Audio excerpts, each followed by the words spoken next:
तर काल होती दीपमावस्या. तर यातलं काय मला जास्त माहिती नाही, पण कालच्या दिवशी दिव्यांची पूजा करून त्यांची कृतज्ञता व्यक्त केली जाते म्हणे. तर त्यासाठीच मी ही समय आणि दिवे ना छान घासून स्वच्छ करून घेतली होती. नंतर कणकेचे दिवे मी इथे बनवायला घेतले होते. 5, 7 किंवा 9 असे कणकेचे दिवे बनवतात.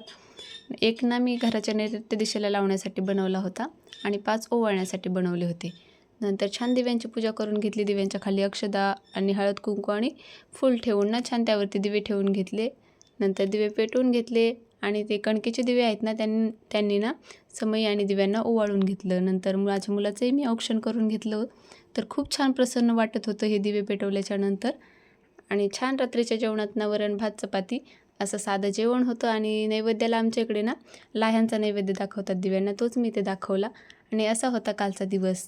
तर भेटूया अशाच छानशा व्हिडिओमध्ये. तर तोपर्यंत बाय.